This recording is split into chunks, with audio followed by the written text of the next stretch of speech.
May offer na naman niyang OT yung boss namin. At alam niya naman, pag-usapang OT, hindi mapapauli ang buntis na ito. Sabi nga, wala namang madaling trabaho. And yes, sa trabaho namin, may na-encounter din kami ng mga nahihirap na workloads. Sa amin nga, nakadepende yung OT hours mo doon sa dami ng nagawa mo. Let's say, within 1 hour, kailangan makagawa ka ng 5. So, mag-OT ka ng 8 hours, kailangan mo ng total of 40 para makonsider na total of 8 hours yung OT mo.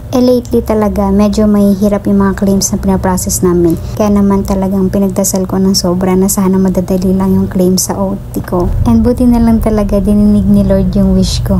Paano ba naman ay 5 or 6 hours pa lang ako nag-work ay tapos ko na yung kailangan kong quota for 8 hours. Kaya naman mapapansin nyo rin dito sa kinuha kong video clip is more on hindi na ako masyadong nag-work. Or kung baga chillax na lang, medyo petix na lang kasi malapit ko na din ma-hit yung target niyan. Bago pa nga lang magtanghali halos tapos na ako sa ginagawa ko. Kaya naman ang ginawa ko, lumabas ako ng kwarto tapos nakigulo ako kala mother-in-law sa pag-prepare nila for lunch. Tapos nakita ko bumili pala si mother-in-law ng melon. Gagawin daw yun ni Dormit na melon shake kasi nga ang init ng panahon. Pero dahil nung mga oras na yun, busy si Dormit maglinis ng helmet niya at saka maglaban ng sapatos niya. Kaya sabi ko ako na lang magagawa ng. Eksakto nga kasi yung bago ako lumabas ng kwarto, nagkikrave ako, sabi ko something na malamig tapos hindi soft drinks, hindi milk tea kasi mga concentrated talaga yun na inumin at bawal talaga yun sa may acid reflux ko. Perfect talaga to kasi fresh na prutas siya. Grabe din ngayon tindi ng init kaninang tanghali kaya naman hindi ko talaga nakinayanan. Parang nahihirapan na akong huminga. Ganun. Especially now na buntis ako. Yun talaga yung isa sa na-observe ko. Parang laging init na init ako. Ganun. Nung naliligo na ako, dun ko nga napansin na sabi ko yung paa ko medyo namamanas-manas nga. Tapos sabi ko, ano kaya kako yun? Part ba siya ng pagbubuntis? O sa ganung months ba ay nagmamanas na talaga? Lately nga, madami-dami na rin akong na-observe na pagbabago talaga sa katawan ko. At kung yun man ay part ng pagbubuntis, ay i-embrace ko lang talaga. Dahil hindi naman tayo palaging buntis or forever buntis. Minsan lang to. Pero depende kung masipag kayo at madami kayong pera para mabuhay sila.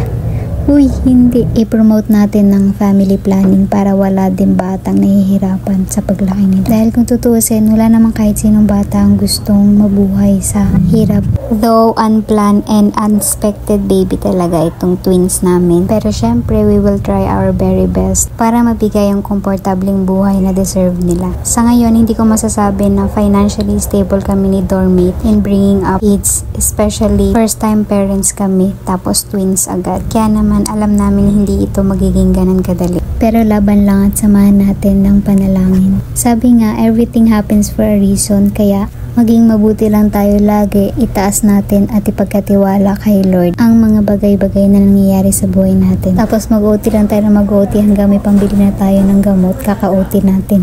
Uy, hindi. Kidding aside, alam ko naman yung limitations ko, ng kakayahan ko, kaya mag-OT lang ako kapag buo sa loob ko at gusto ko siyang gawin. Pero kung hindi naman, let's say pagod ako or masama pakiramdam ko, ay hindi ko naman pipilitin yung sarili ko. Ika nga, health is wealth pa rin. Tinitake ko lang din talaga yung chance na kaya ko pa at gusto ko pang mag-take ng OT. Ang motivation, pambili ng gatas at diaper din to. Long advance. O siya, bukas ulit.